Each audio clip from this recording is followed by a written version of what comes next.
All right, let's dive deep, and I mean really deep, into one of the most terrifying places ever imagined. Tartarus, the deepest abyss in all of Greek mythology.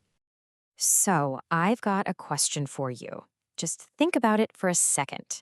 What's the absolute worst punishment you can possibly imagine? Got something in mind? Okay, hang on to that thought.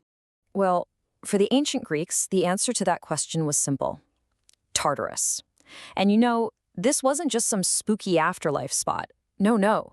This was a cosmic level prison, a dungeon built for one thing and one thing only: endless, agonizing suffering. And just to give you a sense of the scale here, this is a quote from Zeus himself, the king of the gods. He said, "Tartarus is as far beneath Hades as heaven is above earth." So yeah, we're not talking about some basement in the underworld. This is an abyss so deep it's almost impossible to wrap your head around. Okay, so who exactly ends up in a place like this? Let's meet some of Tartarus's most famous, or maybe I should say infamous, residents. We're going to look at the punishments that have kind of morbidly fascinated people for centuries. We're going to zoom in on three main guys: Sisyphus, Tantalus, and Ixion. Now, the thing about their crimes is that they weren't just petty offenses. These were personal insults to the gods. And, as you'll see, the gods got very creative with making the punishment fit the crime in the cruelest way possible. All right, first up, we've got Sisyphus. Now, his biggest sin wasn't just that he tattled on one of Zeus's affairs, though that's a bad move. No, his real problem was hubris. That deadly, arrogant pride. This guy genuinely thought he was smarter than all the gods, and he decided to prove it by cheating death. And the way he did it, you gotta admit it's pretty bold. So Thanatos, who is literally death himself, shows up to take him, and Sisyphus plays dumb. He's like, "Oh, these chains?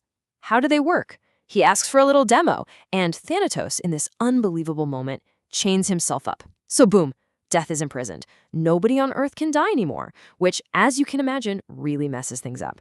Especially for Ares, the god of war, who's not too happy when his battles have no consequences. So Ares steps in, frees Thanatos, and that was the end of the line for Sisyphus.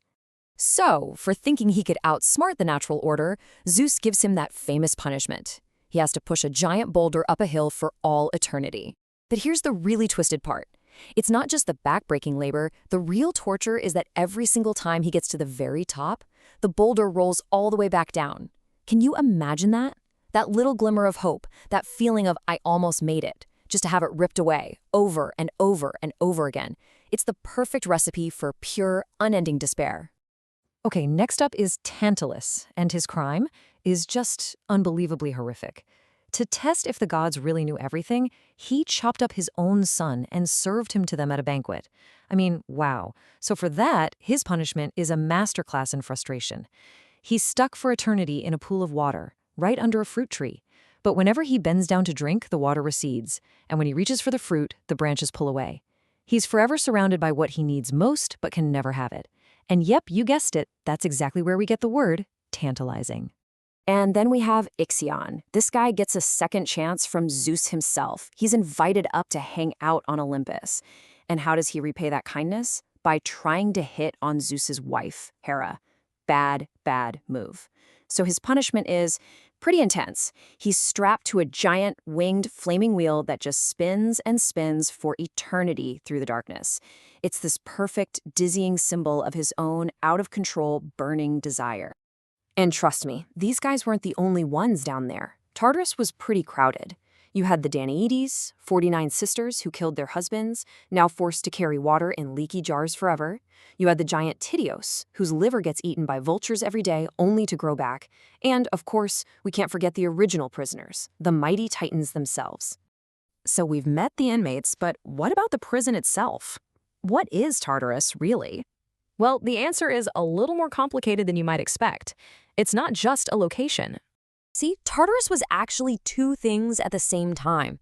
On the one hand, he was one of the very first gods, a primordial being who popped into existence right at the beginning of time, along with Chaos and Gaia, the Earth. But Tartarus was also the place, the physical embodiment of that god, the deep, dark prison pit deep inside the Earth. So, just how deep are we talking? The ancient poet Hesiod tried to put it in perspective. He said if you dropped a bronze anvil from heaven, it would take 9 full days just to get to Earth. Then it would have to keep falling for another 9 days to finally hit the bottom of Tartarus. That's 18 days of nonstop falling. Just think about that. And what's really interesting is that Tartarus wasn't always for punishing mortals. Its original purpose was basically a cosmic supermax prison. This is where Zeus locked up his greatest enemies after he took power. We're talking the Titans, the 100-armed giants, the real heavy hitters. But this idea, this concept of a final, inescapable place of punishment, well, it didn't just disappear when Greek myths faded. It's an idea that has echoed through time, big time. The Romans, for instance, totally ran with it. The poet Virgil, in his Aeneid, described Tartarus as this huge fortress with 3 layers of walls, a river of fire around it, and a 50-headed hydra standing guard at the gate. He basically took the Greek idea and cranked the horror movie imagery all the way up to 11. And you can even see its influence pop up in the New Testament. There's a line in the second epistle of Peter that talks about God casting sinful angels into hell. Well, the original Greek verb used there is tartaruo, which literally means to throw into Tartarus. It's a direct callback, using this ancient Greek concept to describe punishment for fallen angels.